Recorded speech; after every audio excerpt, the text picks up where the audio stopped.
tardes, buenas noches, bienvenidos y bienvenidas a una nueva charla de la llave Psi de todos los lunes, perdón, hoy un poquitito más tarde, pero finalmente aquí estamos, nuevamente en vivo, con todos ustedes, trayendo una vez más material que espero que pueda ser de su interés, de su gusto, de su agrado.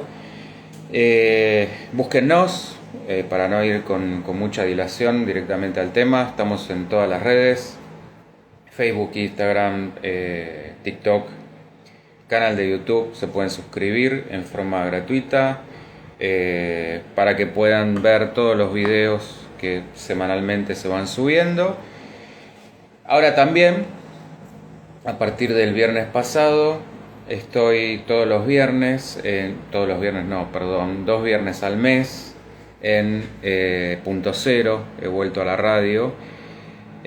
Hola Paulu, ¿cómo estás? En un programa a las 13 horas que se llama Redes de Bienestar, junto a otros colegas de la salud mental, hablando de distintas temáticas. Así que quien me quiera buscar también por ahí, lo puede hacer. Igual todo eso se sube, como dije, al canal de YouTube. Bueno, nada, por eso, todas abajo, cuando se suba este material a YouTube, van a encontrar todos los medios de contacto, redes, mail, página, layavepsi.net y WhatsApp para cualquier consulta o duda que tengan. Por supuesto que este espacio es para que puedan dejar comentarios, proponer temas, contar experiencias, contar casos, hacer preguntas, bueno, básicamente la invitación habitual a que pensemos juntos, a que podamos tener este lugar de intercambio, de eso se trata. Bueno, ahora sí, no me demoro más, vamos directamente al tema. Hoy toca el apartado de grandes casos. Yo les avisaba que va a haber áreas que se van a repetir como un tema propuesto. Vamos a ver, por supuesto, grandes mitos, eso no va a faltar. Vamos a ver, como hoy, grandes casos, pero se van a sumar cosas como por ejemplo la parte de arte, donde vamos a hablar de distintas obras, ya sea libros, series, películas, canciones, poemas, etcétera. A propósito de eso, no me quiero olvidar, el miércoles primero, igual lo voy a ir subiendo y anunciando, el miércoles 1 de mayo voy a estar en la Feria del Libro firmando el libro para quien lo quiera, y para quien no lo quiera es una buena excusa para conocernos, saludarnos, charlar.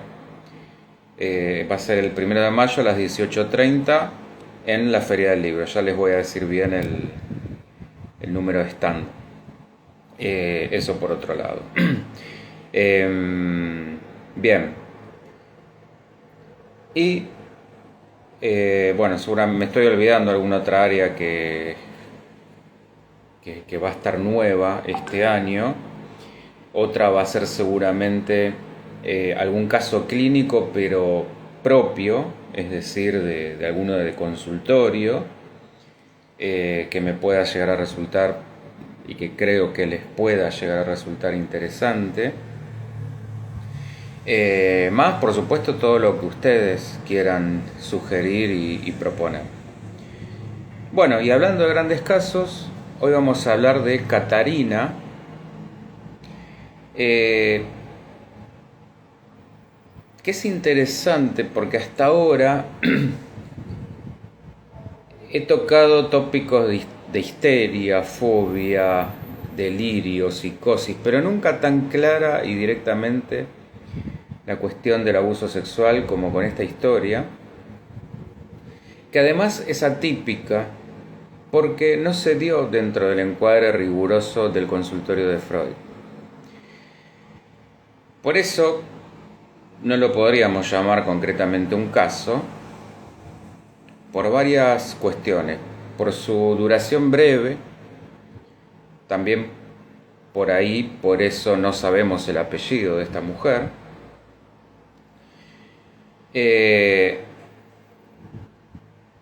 por esto que decía del encuadre, porque justamente no se dio dentro de los parámetros que podríamos considerar rigurosamente de lo que sería el marco teórico, no se dio en un consultorio, a eso voy, pero también por el método, que esto lo vamos a ver sobre el final. Y también, o asimismo, porque fue ella, me refiero a Catarina, quien pidió ayuda, a diferencia de otros casos de su época sobre los que ya hemos hablado. Y otro dato muy interesante es que Catarina o Catalina es un nombre que viene del griego y que paradójicamente significa pura. Bueno, parece como algo irónico, pero no sé si esto Freud, sabiendo, conocedor como era de el origen de muchas palabras y de muchos mitos también, lo hizo adrede, si es el nombre real, o lo hizo con una doble intención. Bueno, pero primero quiero puntualizar el punto del título. ¿Por qué hablamos de dos tiempos del abuso? Bueno, de paso venimos con el envión, porque se acuerdan, no la semana, bueno, también, porque la semana pasada hablamos de Nietzsche, y esta cuestión de la semana pasada, no, la anterior, la semana pasada fue feriado. Veníamos con esta cuestión de Nietzsche y el eterno retorno, tema con el tiempo, y antes de eso veníamos con el dolor en el espacio y el tiempo. Así que viene dándose todo un hilo conductor respecto al tiempo, porque tenemos un tiempo primero donde se va a producir concretamente el abuso, y tenemos otro segundo en el que la víctima toma conciencia y puede ponerlo en palabras. Y entre los dos, entre ambos, pudo haber pasado un montón de tiempo. Si no es mucho pedir, me gustaría que alguien en Facebook me mande una confirmación de que está todo saliendo ok. Así se va dando también lo que me interesa, que es la dinámica de el ping pong de mensajes. Bien. Y sobre la cuestión del abuso, quiero además compartirles una visión de una escritora y directora de cine francesa que se llama Virginie Despentes, que es autora de un libro que se llama La teoría de King Kong, y que dice esta mujer que la violación es lo único que queda propio del hombre, lo único que la mujer no se ha reapropiado. Bueno, esto me parece sumamente interesante y también punto para que debatamos, para que pensemos. Y vuelvo al principio. Decía, una vez más, que es un caso atípico. Vamos a ampliar esto, porque Catarina no es una paciente de Freud, sino una muchacha que irrumpe por accidente mientras él estaba de vacaciones. Esta chica presentaba un sinfín de síntomas: falta de aire, ahogos, vómitos, mareos, presión en el pecho y en los ojos, nudos en la garganta y puntadas, como si fuera un martilleo constante en la cabeza.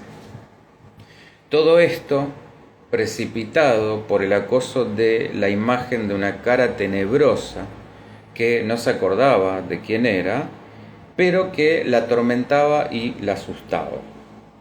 Y vuelvo una vez más a la cuestión del abuso, porque Freud, en Psicoterapia de la histeria, va a mencionar este caso como un arquetipo de angustia virginal,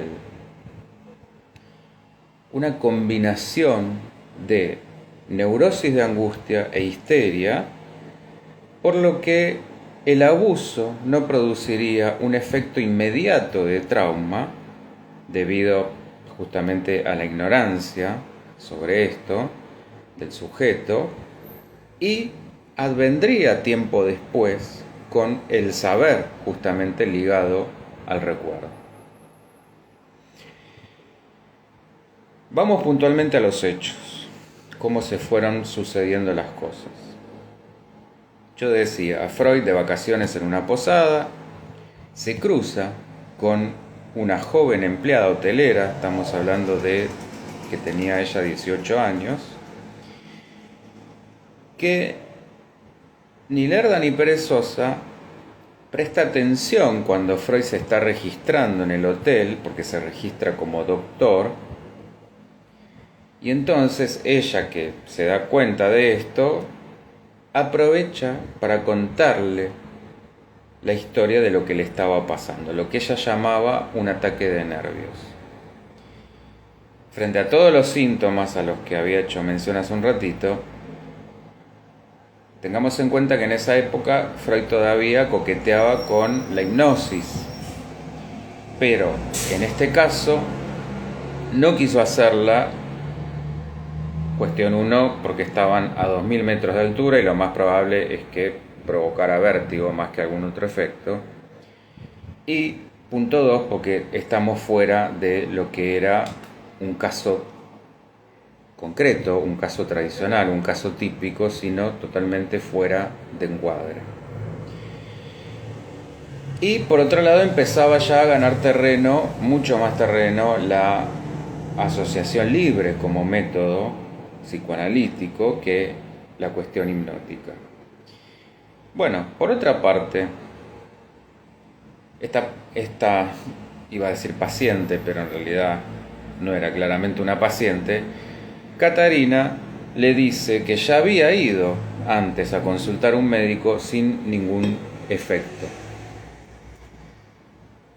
Al margen de los síntomas, Catarina va a ubicar el primer ataque 2 años atrás, cuando vivía con su madre en otra posada.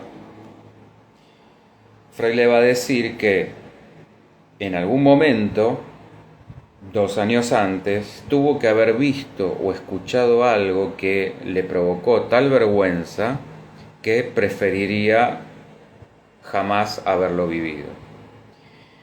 Bueno, y ella le va a contar que ese primer ataque sucede justamente después de haber sorprendido a través de la ventana de una habitación a su padre con su hermana, llamada Francisca, en algo sexual, así ella lo describe, aunque en ese momento no entendió nada. Y acá se juntan dos cuestiones. Primero, lo que decíamos, esto que Freud llamaba de la angustia virginal, el no saber, pero al mismo tiempo sí saber. Hola Ana María, ¿cómo te va? Y por otro lado, el efecto que le causó esto, que directamente lo quiso reprimir y borrar de la conciencia. Hola Carlita, ¿cómo estás? Entonces, ahí empiezan los ataques del padre hacia ella, hasta que después de 3 días se lo dice a su madre, y esto causa la separación de los padres en muy malos términos. Me había olvidado, dice Ana María, no importa, acá estás finalmente. Por ahí las desacostumbré porque la semana pasada fue feriado y nos tomamos vacaciones, pero no, acá estamos ahora. Bueno, en el medio de esto, Francisca, la hermana de Catarina, queda embarazada para colmo. Entonces, el asco de la escena es lo que produce los vómitos que vinieron después. Y esto trajo el recuerdo Fíjense qué interesante esta cuestión. Esto es lo que trae el recuerdo de haber sido atacada a los 14 años cuando su padre se había metido en su cama y no sabemos qué pasó ahí concretamente porque hay una laguna en el recuerdo de Catarina y cuando Freud mismo lo va a decir, cuando hay una laguna en el recuerdo es muy probable que es una señal de trauma. Catarina lo único que relata es que sintió el cuerpo de su padre esa noche, se despertó confundida, pero así todo pudo de alguna manera intuir que algo no andaba bien y resistirse. Este es el primer tiempo. En un segundo, algo le llamó la atención. Volvemos a la escena de ella viendo esto por la ventana. En un segundo, algo le llamó la atención que sucedía entre su padre y su hermana. Entonces, tenemos acá una escena reprimida y otra donde ella ve y escucha al padre teniendo relaciones con su hermana, lo que le produce los síntomas del asco. Y si recuerdan, cuando hablé sobre los dos tiempos del trauma, lo traumático no es que haya visto y escuchado el acto sexual, sino el recuerdo que esa escena evocó. Es decir, lo segundo trajo lo primero, cuando el padre se metió en su cama. Y no refiere a lo sexual en el aspecto que el padre pudiera hacer con la hermana lo que con ella o con cualquier otra. El descubrimiento que produce el asco en ella es la violación, no la sexualidad. Y ahí es donde empiezan los síntomas. ¿Se entiende? Hay un dato no menor del caso, es que esto está contado por Freud en el original, como si el abusador hubiera sido un tío y no el padre. Que se tienen que separar a raíz, esto queda igual, a raíz de lo que ella fue testigo, hablamos de Catarina, y le echan la culpa, el padre le echa la culpa sobre esto. La sobrina, entonces, sería realmente la hermana de Catarina. Ahora, yo me pregunto, ¿por qué esta desfiguración adrede de Freud? Porque recién muchos años después de publicada la obra, sacaría una nota aclaratoria especificando que en realidad no era el tío sino el padre. Las explicaciones por ahí las podemos encontrar en esta forma de trabajar de Freud, que iba como perfeccionando y corrigiendo su propia teoría con cada nuevo caso, y a veces hasta desdiciéndose y contrariando sus propios conceptos. En sus primeros esbozos, él relacionaba la aparición de algunas neurosis con lo que llamó la teoría de la seducción, atribuyendo el origen de la neurosis a experiencias de abuso sexual infantil. Después renunció a esta teoría y la reemplazó por el concepto de fantasía inconsciente, entendiendo que los relatos de abuso eran en realidad deseos incestuosos de sus pacientes y no hechos realmente vividos. Con lo que el foco, ahí podemos ver que pasó de padre a hijo, dando así lugar a lo que después formuló como lo que sería el complejo de Edipo. Yo creo que este relato denota esa misma contradicción de Freud, esta transición, pero en este caso llegando como a la conclusión que reafirmaría la primera versión, que sí había casos donde el abuso era real y no se trataba de tentativas o fantasías, y como también supongo una forma de protegerla a ella y su deseo en última instancia, si tomamos esto como estaba en esa época involucrada en toda una red de encubrimientos,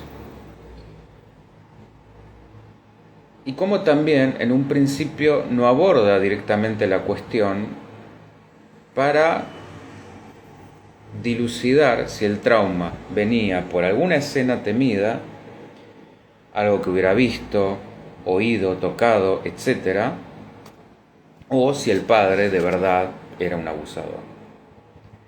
¿Estamos? Donde también quiero puntualizar es en el abuso y su ligación con el poder. En especial, o muy especialmente, del hombre sobre la mujer.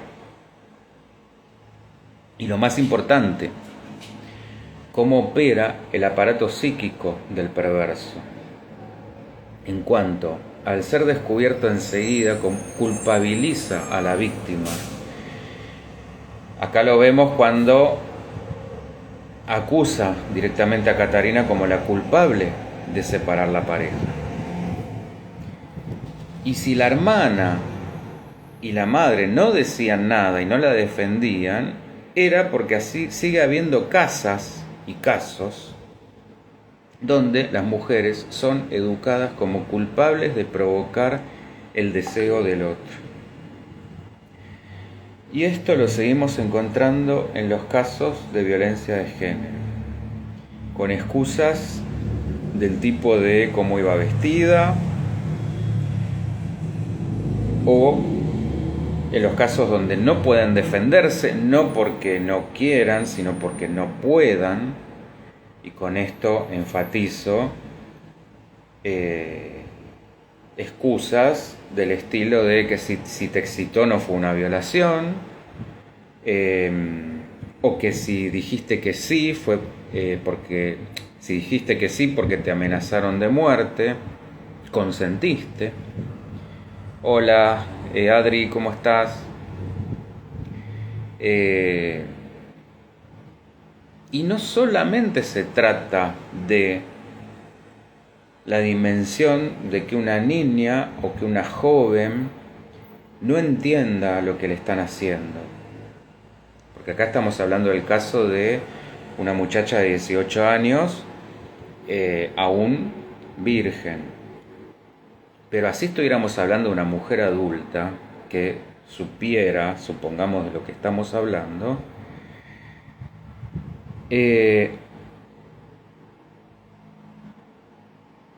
la cuestión es que diga lo que diga, siempre se la va a poner en duda. Es una palabra vedada, amordazada. En la actualidad es muy notorio, dice Carlita. Sí, totalmente, por suerte entre comillas, ¿no? Entre varias comillas, pues fíjense lo que tenemos que estar diciendo, por suerte que los casos puedan salir a la luz, cuando en realidad no deberían existir casos, pero bueno. Un primer paso es justamente poder saber de qué hablamos para poder trabajarlo y no hacer la vista gorda ni hacer como que esto no existe. Ni hablar de los mandatos que encontramos entre las propias mujeres que avalan el patriarcado con su silencio, con la justificación de que el hombre fue y siempre será así. Esto también era muy común escucharlo en ciertas épocas y aún hoy en algunos casos se sigue escuchando, o en algunas determinadas culturas,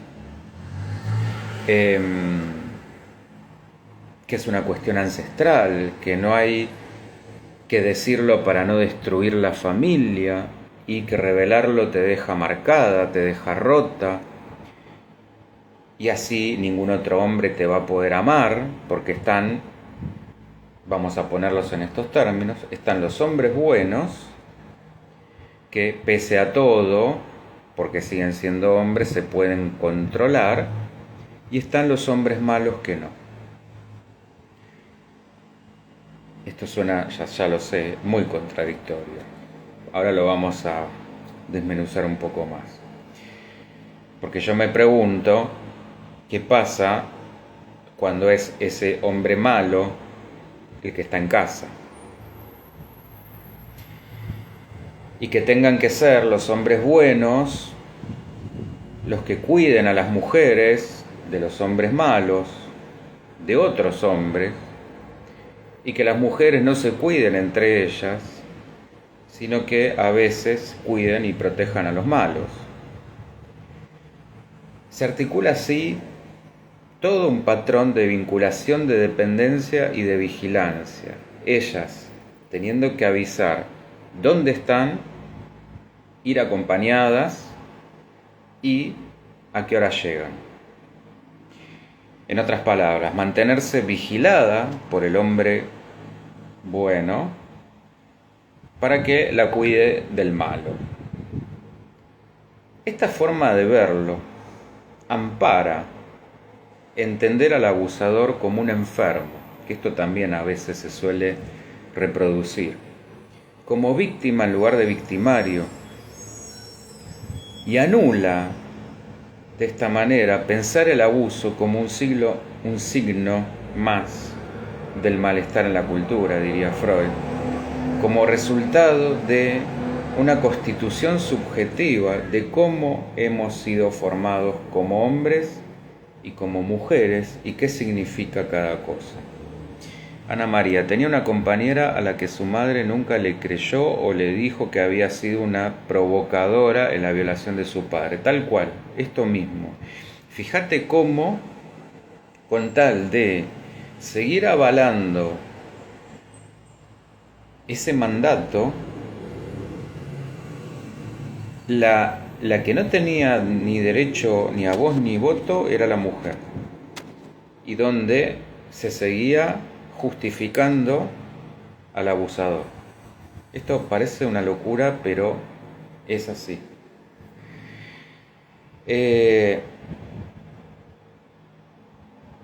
Pero aparte de lo que acabo de decir, esto de lo que entendemos y cómo han sido formados hombres y mujeres, también cómo entendemos el poder y cómo este también se va a relacionar con la forma en que nos vinculamos y expresamos nuestro deseo.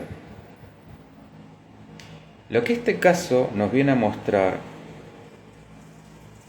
es que justamente estas cosas no pasaban con algunos lunáticos desquiciados, sino que podía pasar en cualquier familia, incluso en las mejores familias.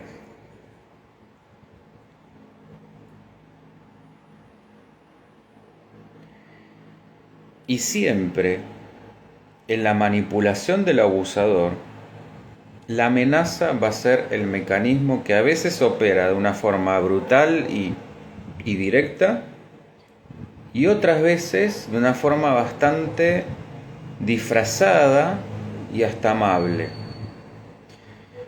En esto de, por ejemplo, si decís algo, mamá se va a poner mal y te va a castigar. Desde estas cuestiones a amenazas directas de muerte. Pero fíjense que en común el patrón de la culpa.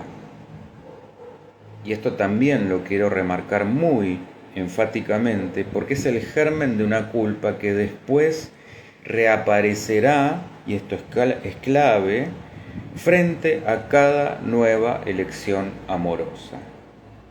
Yo tengo pacientes que han vivido abusos de muy temprana edad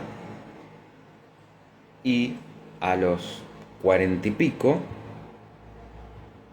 primero que no pudieron jamás reparar esa herida, esa marca, y lo más triste de todo es que esa herida y esa marca la van llevando en cada nueva elección de pareja. ¿Cuál es el patrón? no será una violación ahora lo que vivirán, pero es, entre comillas, una violación en otros términos, como es consentir el maltrato, consentir el desprecio, consentir el desamor, consentir humillaciones, agresiones, violencia emocional y psicológica. Lo que antes era todo junto, ahora mutó a una violencia por ahí más sutil, pero que sigue siendo el mismo patrón de violencia. ¿Qué es lo que hay ahí? Hay una culpa originaria no sanada, por lo cual no se merecen ser amadas y se merecen eso, castigo. Ha sido mala, veamos este caso, ha sido mala hija por separar a sus padres. Esto es lo que le dijo, justamente es como la maldición gitana que le hubiera hecho el padre, con ese nivel de poder. Ha sido mala por provocar a su padre, ha sido mala por no satisfacerlo. En conclusión, ha sido mala. Esto es lo que queda. Y desde la religión, no nos olvidemos, sobre todo la religión católica, que hemos sido educados en que si hay culpa es porque hemos sido malos, y si hemos sido malos debemos ser castigados. Y para colmo, el castigo es eterno, no prescribe. Por eso también esto queda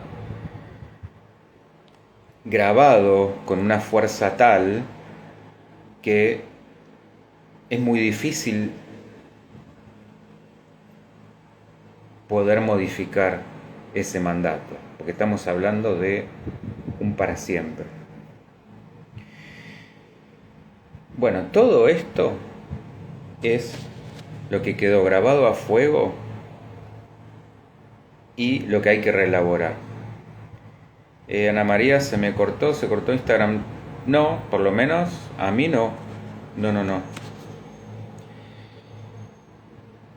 Y sobre las etapas del abuso, muchos investigadores hablan de 5 fases.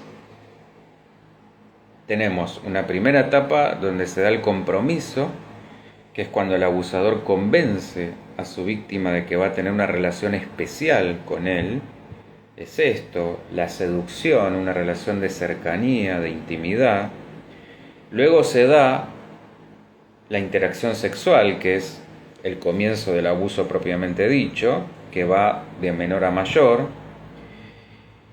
Y acá sucede que si la víctima decide contar lo que le pasa, es, como decía Ana María, habitualmente ignorada y dejada de lado, apartada. En la tercera etapa viene el secreto, que es acá donde se extorsiona a la víctima para que se quede callada, donde viene la amenaza de que algo terrible va a suceder si no lo hace, si no cumple. Luego tenemos la revelación, que esto puede darse por accidente cuando se expone el abuso. ¿A qué voy con esto? Tenemos un testigo, esto suele suceder justamente en casos de niños y adolescentes, cuando un médico, con la suficiente atención y la suficiente responsabilidad, descubre el abuso. O bien los casos donde el propio abusado decide contarlo y su testimonio sí es tenido en cuenta y no ignorado. Y finalmente tenemos la supresión, que se da cuando, ante la amenaza de la desintegración de la familia, o de alguna manera instigado por la familia o por la propia decisión del abusado, la víctima se retracta del paso anterior. Esto también suele suceder, es como las parejas del eterno círculo de la violencia, esto de amor-odio, pelea, reconciliación, luna de miel, pelea, y así, idas y vueltas, separación, reconciliación. Aunque los hechos sean más que contundentes. Entonces, en el relato original, como Freud lo cuenta, Catarina le cuenta a la tía, le hace madre, que había visto a su tío, le hace padre, con su prima, le hace hermana, y que por esto la madre se tuvo que mudar y dejar al marido con la sobrina, le hace nuevamente hermana, que para colmo estaba embarazada. Esto es a grandes rasgos lo que nos trae el caso. Y la relevancia, la importancia de esta historia es que sirvió, como en todas las de Freud, como pionera, como punta de lanza de un camino en cuanto a desmitificar cuestiones que ancestralmente han sido naturalizadas y avaladas por omisión. Como lo que decía hace un rato, qué es ser un hombre, qué es ser una mujer, el tabú de la sexualidad, dentro de ella por supuesto el incesto, qué es el amor, qué es el poder, y cómo todo esto se entrelaza. Freud también nos revela los dos tiempos del abuso en ligazón a los dos tiempos del trauma. El segundo resignificando el primero y especialmente instalando el sentimiento de culpa y rotura, esto también es fundamental, de muy difícil pronóstico y tratamiento en el análisis. Son casos que a veces terminan en suicidio porque esa violencia irrumpida sobre estas personas puede tener dos salidas. Recrearla hacia afuera, cuando Freud dice que se hace por activa lo que se padeció por pasiva, esto es la víctima vuelta ahora victimaria, o se ejerce sobre uno mismo, un nuevo acto violento final atentando contra una vida que de todas maneras ya no valía nada.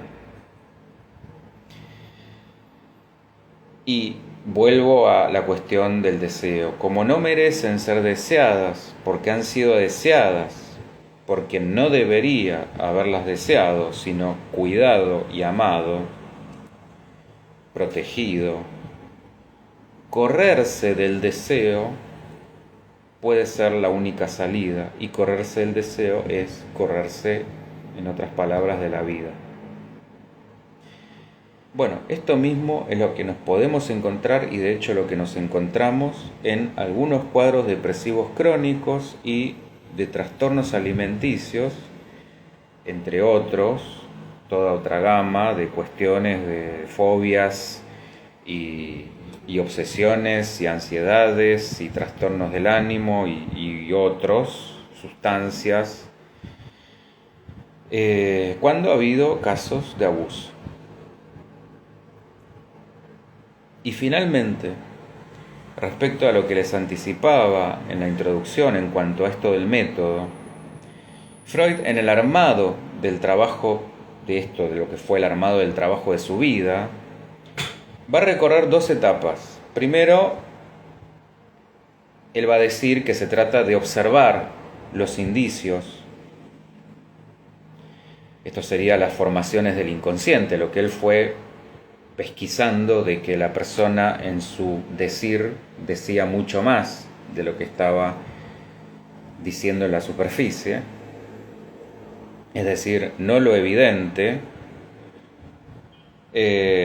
Y a partir de eso, descubrir cómo está justamente formado el dispositivo que produce ese contenido, es decir, el inconsciente, y explorar cómo funciona. Pero acá viene lo interesante, porque cuando él dice descubrir, en realidad está hablando de colegir. que es una palabra parecida, pero que no significa precisamente lo mismo. Cuando él nos habla de colegir, va a decir que se trata de encontrar relaciones significativas en esos indicios. Es como un paso previo a conocer. Si se acuerdan del caso que vimos de Signorelli, esta persona que era un caso de olvido, un caso aparente justamente de un tema de la memoria, había ahí un señor que se llamaba Morelli, que se daba cuenta de las pinturas falsificadas observando los pequeños detalles. Por supuesto que estamos hablando de un caso de un fallido, ¿no? A esto iba. Entonces, en este trabajo como detectivesco, de hecho hay un dicho que dice que el diablo está en los detalles, colegir parecería entonces ser un paso en el trabajo de descubrir aquello reprimido, una condición para llegar después a la interpretación. Va a ser una construcción, pero una construcción en la que el analista construye su propia hipótesis y después la expresa para producir un efecto en el paciente.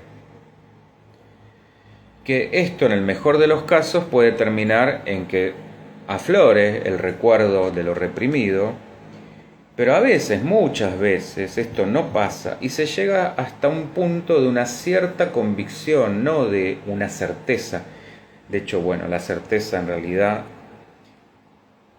es para dejársela a los psicóticos, porque certezas no tenemos ninguna. Incluso los recuerdos, por más presentes o frescos que los tengamos permanentemente, los podemos ir adornando y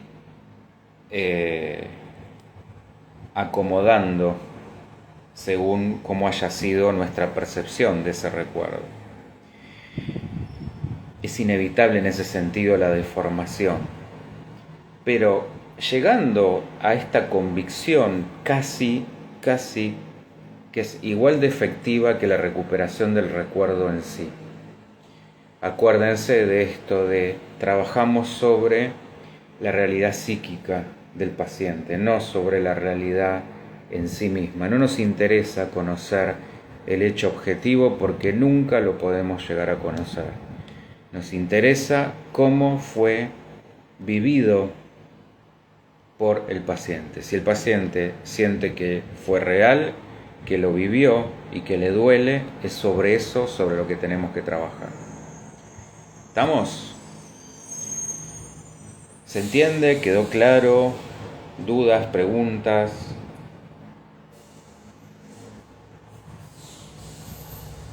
¿Comentarios? Lo interesante de todo esto, para que quede bien en concreto, es entender esto de los dos tiempos. ¿Por qué? Porque esto explica cómo, porque hay gente que justifica estas atrocidades diciendo, bueno, pero ¿por qué lo dice 20 años después, 30 años después? Justamente por esto, porque hay dos tiempos. Hay un tiempo donde independientemente, por supuesto, mucho más si estamos hablando de una edad infantil,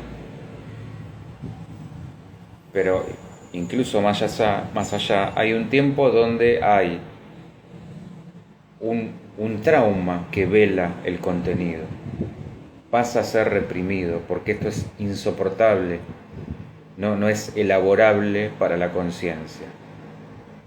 Entonces esto queda como de alguna manera congelado y sepultado. Y hay un segundo tiempo donde alguna otra cuestión evoca ese primer tiempo, que es ahí cuando la persona puede tomar conciencia y esto llega al consciente de lo que sucedió. ¿Está? Carla, nos interesa cómo lo vivió el paciente en su recuerdo encubridor. Bueno, esto que decía al comienzo, toda la serie de síntomas que le trajo. Yo hablaba de mareos, vómitos asociados al asco, palpitaciones insoportables en la cabeza, nudo en la garganta, esto de hay algo que tengo que decir, que tengo que sacar y no puedo, palpitaciones, y sobre todo esto de la cara espantosa que se le aparecía sin poder identificarla. Ahí es donde opera justamente la represión. Hay una imagen tenebrosa que puede identificar claramente como masculina, pero que está velada, está tapada. Eso es lo principal del encubrimiento. Entonces, el otro punto esencial acá es la culpa. El abusador opera sobre la culpa. Queda marcada esta cuestión. Esto es culpa de la víctima. La víctima, sobre todo si estamos hablando de que no cuenta con los recursos, me refiero a los recursos psíquicos, para poder hacer frente a esto, toma esa culpa, toma el mandato porque se la está dando la figura que supuestamente debería cuidarla, la figura a la cual debe autoridad, debe obediencia. Acá es donde empieza a operar la contradicción. Es esto, y acá es donde se da esto que yo decía del amor-odio. Es decir, mi propio padre me está dejando una marca de por vida fatal, insoportable, imborrable, pero al mismo tiempo sigue siendo mi padre. Este es el gran tema, el gran dilema. Y es lo que yo decía, que es lo que cuesta después muchísimo, es muchísimo trabajo de terapia para poder revertir, reelaborar esta cuestión de la culpa que después, porque esto es un proceso automático, es culpa, castigo. Y como uno se castiga, eligiendo mal, eligiendo entre comillas, ¿no? Porque desde este mandato uno es preso de no elegir nada, sino de elegir justamente aquellas personas que cumplen el mismo patrón del abusador. De ahí es donde uno debe correrse, desde uno debe aprender a amar con otro lenguaje, ni más ni menos que esto. Poner en palabras a ese abusador como lo que es, ubicar la culpa donde debe ser ubicada. Sí, se puede reparar, Carlita, por supuesto que cuanto más originario sucedió esto, es más difícil. Cuanto más, esto depende también, obviamente es multifactorial, pero se puede. Es mucho trabajo, pero se puede. Y es esto que decía, ubicarla donde debe ser ubicada, porque esto si lo racionalizamos es una cosa de locos, porque ¿cómo puede la víctima culparse? ¿Cómo puede la víctima revictimizarse, lastimándose, pensando que por ahí con esto, con ese enojo, con ese rencor que va a llevar durante toda su vida, le estuviera haciendo algún daño al victimario? Bueno, acá está la cuestión. Es como decir, a ver, encima que tuviste que pasar por esto, la que está empezando en suicidarse sos vos, la que está eligiendo mal sos vos, la que se está lastimando, autolesionando, X trastorno sos vos. Bueno, paradójicamente así sucede. ¿Por qué? Porque hay todo un mandato de no podés sentir así por tu padre o por tu madre, etc. Pero bueno, acá es la cuestión y donde tenemos que entender que hay algunas cosas que no necesariamente son perdonables, como estas. También hay mentiras culpógenas. ¿A qué vas con esto, Carlita?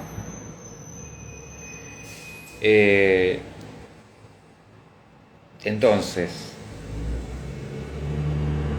correrse.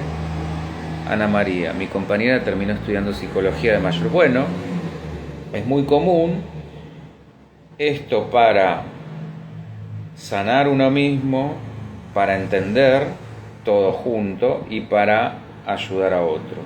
Sí, es como buscar una manera de alguna manera de reparatoria. Freud diría sublimar. Bueno, sí, es una manera que puede entenderse como sublimar.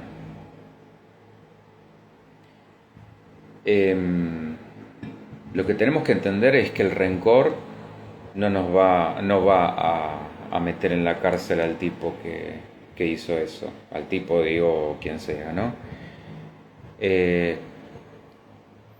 Mienten para odiar al otro, sí, totalmente, totalmente. Pero bueno, porque también opera esto de la mentira de, bueno, se dibuja el recuerdo, se lo suaviza, se lo tapa, uno piensa que se lo inventó, que no sucedió, que no fue tan así, sobre todo cuando estas personas están muertas. Bueno, de todo esto se trata de sacar todos estos secretos a la luz y como debe ser.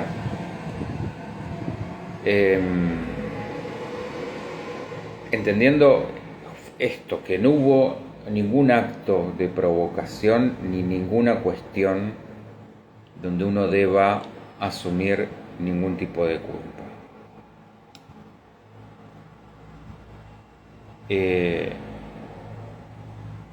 Y a partir de ahí poder ubicar ese enojo, esa bronca, donde tiene que ser ubicada. Carlita, un padre muy autoritario o madre, sí. Sí, totalmente. Decía esto entonces de ubicar eso no en uno, sino donde corresponde.